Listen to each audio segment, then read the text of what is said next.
I have a prepared statement, and I will answer questions that you have. I am deeply saddened to report the tragic loss of one of our own. Deputy Jordan Cannon was a courageous and compassionate deputy who was senselessly murdered at her residence in Oklahoma City early this morning. This heinous act not only robs us of a dedicated and courageous public servant, but also shakes the foundation of the community in which she served. This tragedy has come as a shock to all of us. We are actively trying to mend and repair this void that is left at the Sheriff's Office and in our community. The Oklahoma City Police Department responded to a scene of a domestic disturbance and possible shooting this morning. When Oklahoma City officers arrived, they found Deputy Cannon dead from an apparent gunshot wound. This investigation is still underway by the Oklahoma City Police Department. Deputy Cannon began her career with the Cleveland County Sheriff's Office on June 7th, 2021 as a school resource officer. She then moved to the Patrol Division where she currently served.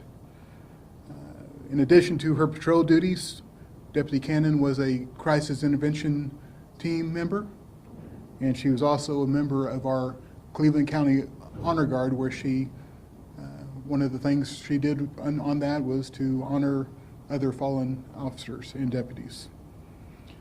Jordan was a ray of sunshine. She had a smile that could light up a room. She loved law enforcement and had a heart for serving the community.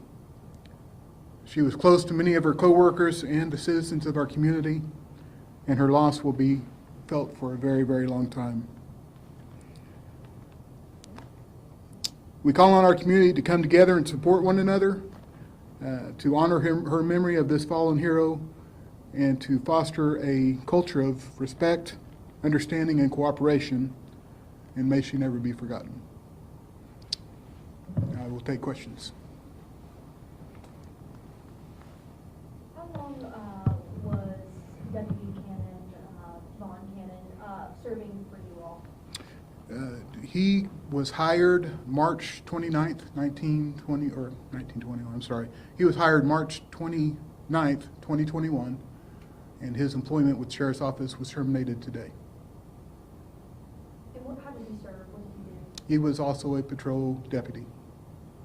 Had the Sheriff's Office had issues with him prior to this morning? Obviously nothing like this. I did not review his personnel file prior to coming, but I know that there's anything that's in there is minor compared to this. But no, there wasn't anything that would lead me to believe that this would have occurred. There's losses in both of your departments.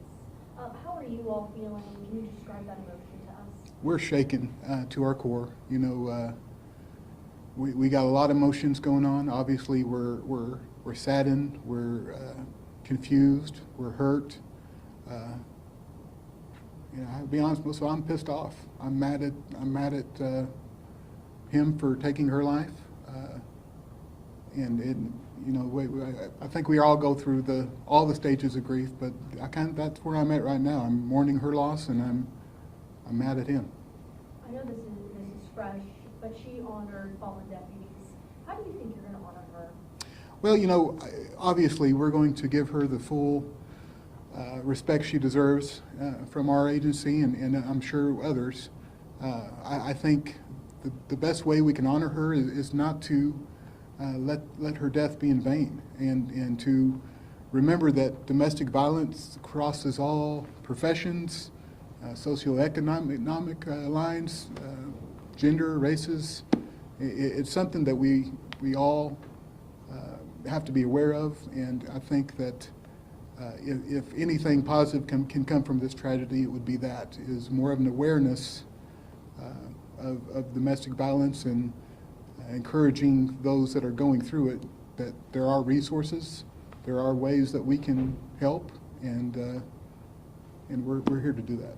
What do y'all currently do with law enforcement? Domestic violence situations, do y'all have lessons, or you teach them? Like, is there, a person comes in and teaches about domestic violence, because it's pretty serious in law enforcement. Sure, Domestic sure. violence issues are. You know, all of our deputies are trained in handling domestics, and, you know, we have tools that are available to us, such as the lethality assessment.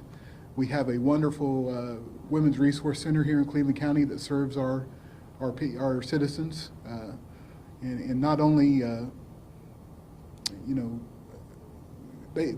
we try to get them to early intervention. So we're not waiting until the domestic violence has already occurred, but trying to get to those individuals early on and let them know that there is help out there and resources for them.